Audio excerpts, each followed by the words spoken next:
Kadak News। जी हाँ, नमस्कार। आपका हमारे न्यूज चैनल में हार्दिक स्वागत है। डिप्टी सीएम दुष्यंत चौटाला जींद पहुंचे, फिर दिया किसानों और इस्तीफे पर बयान। देखिए उन्होंने क्या कहा। कृपया वीडियो शुरू से लेकर अंत तक जरूर देखिएगा। अगर आपने हमारे चैनल को अभी तक सब्सक्राइब नहीं किया है तो अभी कर लीजिएगा, ताकि हमारी आने वाली सभी अपडेट आप तक पहुंच सकें।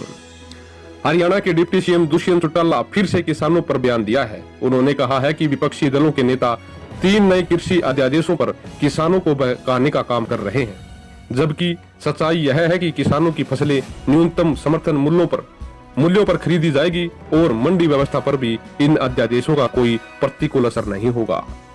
उन्होंने कहा कि अगर किसानों की फसलें एमएसपी पर नहीं खरीदी जाती है तो सबसे पहले वो इस्तीफा देंगे। यह बयान उन्होंने जींद पार्टी कार्यालय में दिया है। डिप्टी सीएम ने कहा कि इन 3 कृषि अध्यादेशों का किसानों को फायदा होगा, न कि नुकसान। उन्होंने कांग्रेस पार्टी पर निशाना साधते हुए कहा कि आज से 7 वर्ष पहले इस पार्टी के नेता इन अध्यादेशों को लागू करने जा रहे थे, लेकिन आज जब यह अध्यादेश आ गए तो अब उन्हीं के द्वारा ही इनका विरोध किया जा रहा है। दुष्यंत चौटाला ने कहा कि पिछले गेहूं खरीद के सीजन में भी विपक्षी दलों के नेता इस्तीफे की मांग कर रहे थे, लेकिन जब कोरोना काल में भी किसानों की फसलों को व्यवस्थित तरीके से खरीद कर पैसा सीधा किसानों के खाते में डालने का काम किया गया और किसान भी इस व्यवस्था से खुश नजर आए, तब उन नेताओं की बोलती बंद हुई।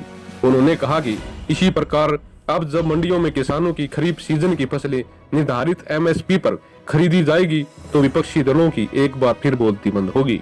उन्होंने कहा कि किसानों की फसलों का एक एक दाना एमएसपी पर खरीदा जाएगा। सरकार द्वारा फसलों के न्यूनतम समर्थन मूल्यों को बढ़ाकर जता दिया है कि अध्यादेशों से एमएसपी पर किसी प्रकार का कोई प्रभाव नहीं पड़ेगा। उन्होंने किसी भी किसानों को भ्रमित व चिंतित होने की कोई जरूरत नहीं है, ऐसा कहा। उन्होंने कहा कि जींद जिला में लेबर बोर्ड का मुख्यालय स्थापित किया जाएगा। इसके लिए जींद के आसपास जमीन तलाशने के निर्देश अधिकारियों को दे दिए हैं। उन्होंने कहा कि कोरोना वायरस की वजह से सभी क्षेत्रों के विकास पर काफी प्रतिकूल प्रभाव पड़ रहा है। इन क्षेत्रों में दोबारा से प्रगति शुरू करने के लिए सरकार द्वारा पूरा सहयोग किया जा रहा है।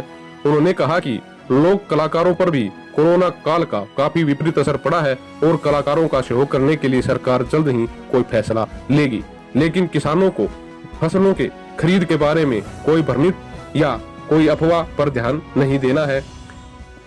बने रहे हमारे चैनल के साथ। धन्यवाद।